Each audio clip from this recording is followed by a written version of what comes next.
Bienvenidos un día más a nuestro espacio de la entrevista, donde vamos a hablar con el Colegio de Veterinarios de Alicante de un tema muy interesante e importante para todos aquellos que tienen mascotas. Hablamos de una seria amenaza para los perros, como es la procesionaria del pino. Para entrar en detalles tenemos con nosotros a José Antonio Olmo, veterinario clínico. Bienvenido, ¿cómo estás? Buenas noches, Mar. Muchísimas gracias. Un placer de nuevo. Cada año parece ir a más la procesionaria y debemos tomar medidas debidas a intentar que no les coja a nuestros perros, ¿no? Que es difícil porque, bueno, pues al final uno cuando está paseando por los parques están los pinos y se hace muy complicado. Las bolsas incluso ya se pueden ver colgando en muchos pinos de Alicante, pero estamos aún en enero. ¿Cuándo empiezan a bajar las orugas? ¿Cuál es su ciclo biológico? Pues bien, mira, el ciclo biológico de la procesionaria del pino es un ciclo anual, siendo las formas adultas, las polillas, las que se encargan de poner huevos sobre las hojas de los pinos en verano, de los que saldrán posteriormente las larvas y después las orugas. Estas últimas cierran el ciclo enterrándose en primavera para que se desarrolle la fase adulta de nuevo, ¿vale? Entonces, los últimos estadios larvarios, que son los que se producen en invierno, los inviernos con bajas temperaturas van a hacer que las etapas finales de maduración se alarguen y, por lo tanto, la época de riesgo sea menor. Pero claro, en la actualidad lo que estamos notando últimamente es una falta de frío, por decirlo de alguna manera, sobre todo debido al cambio climático y al aumento global de las temperaturas, lo cual acelera la aparición de las orugas de procesionaria y hace también que su presencia se extienda a otras zonas en las que anteriormente la climatología era desfavorable para su crecimiento. Por lo tanto, una vez que se ha desarrollado la fase de oruga, a finales de invierno o inicios de primavera, es decir, por marzo o abril, es el momento en el que las procesionarias bajan de los árboles con esa organización en fila tan característica para enterrarse y formar las pupas de las que surgirán posteriormente las polillas adultas finales. Pero claro, esta temporalidad ha cambiado debido al aumento de las temperaturas, anticipándose la época de riesgo a enero y alargándose incluso hasta mayo. Otras variables que también van a influir en este ciclo biológico son las precipitaciones. Estas pueden dificultar la reproducción de las polillas en verano y si las lluvias son muy intensas, también pueden afectar a los primeros estadios larvarios, incluso las crisálidas que están enterradas.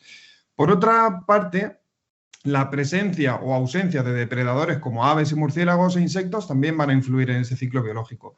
Y por último, el control medioambiental que realizan los diferentes profesionales utilizando métodos físicos, métodos químicos o biológicos, que lo que se van a encargar principalmente es de eliminar esos bolsones y evitar también el desarrollo de esas fases larvarias. ¿Qué daño pueden provocar a nuestros perros el contacto con estas orugas? Pues bien, el daño que producen estas orugas es consecuencia de la acción de una toxina presente en los pelos, por llamarlo de alguna manera, que cubren el cuerpo de la oruga.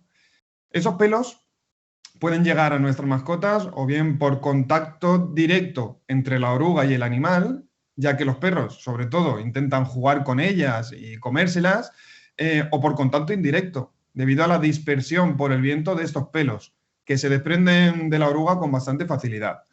Estos pelos pueden entrar en contacto con la mucosa oral, con la lengua, con la nariz, con los ojos, con la piel e incluso en aquellos casos en los que se ingieren las orugas puede haber contacto de estos pelos con la garganta, con el esófago y el estómago. Y esto, al fin y al cabo, la toxina va a provocar una serie de reacciones inflamatorias severas que la consecuencia será diferente en base a el órgano o el sistema orgánico donde se haya afectado. Los daños habituales suelen ser enrojecimiento, hinchazón, picor, incluso vómitos en algunos casos, pudiendo desarrollarse lesiones de gravedad que afecten a la visión de nuestras mascotas, a la capacidad de tragar, debido a que se puede necrosar la lengua, y en algunos casos asfixia. Y esto último es importante tenerlo en cuenta, sobre todo en aquellos pacientes de razas braquicefálicas como son los carlinos, como son los bulldog francés o de estas características.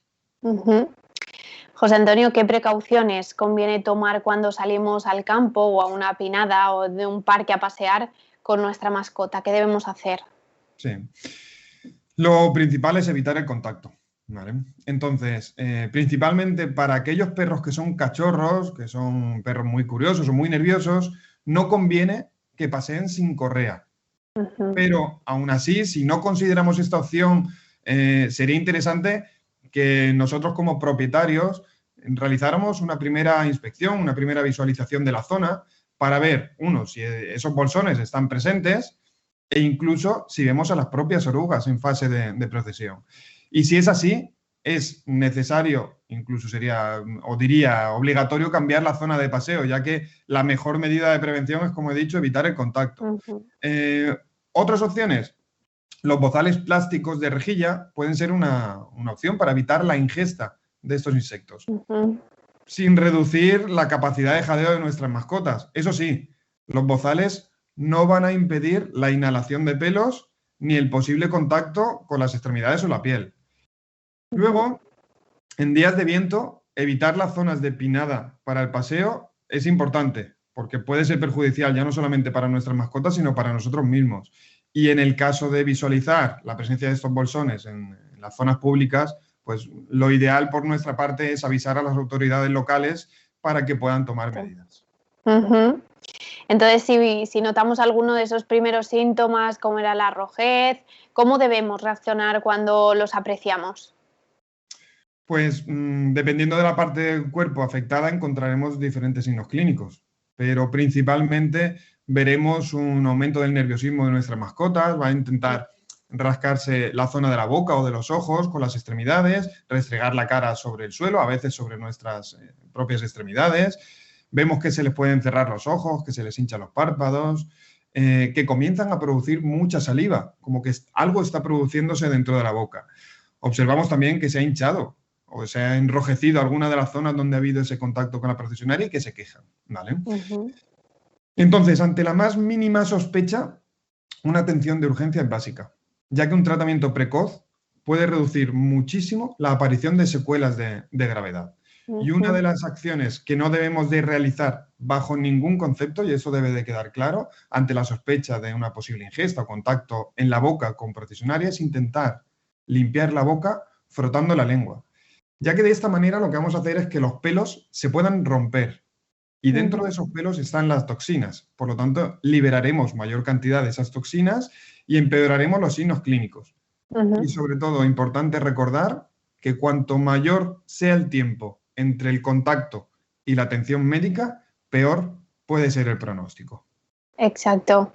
Entonces, si llegamos al centro veterinario rápido, una vez llegamos allí, ¿qué tratamiento se le puede aplicar? Vale. Lo primero, por supuesto, se debe de proceder a una exploración física general, valorar si los signos clínicos que presentan nuestros pacientes son compatibles con un posible contacto con procesionaria, ¿vale?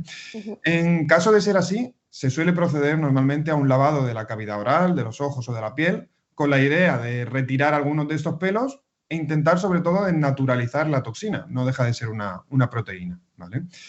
Posteriormente, dependiendo de la gravedad de los signos clínicos, se pueden realizar tratamientos ambulatorios, es decir, tratamientos en casa a base de antiinflamatorios, antihistamínicos y analgésicos, o en algunos casos puede ser necesaria la hospitalización de nuestra mascota para monitorizar su respiración, su capacidad de ingesta de alimentos, valorar también la presencia o la aparición de nuevos signos clínicos digestivos como vómitos y también para facilitar o administrar los tratamientos idóneos por una vía diferente a la vía oral que puedan contrarrestar el daño que produce la toxina sobre las mucosas del paciente, ¿vale?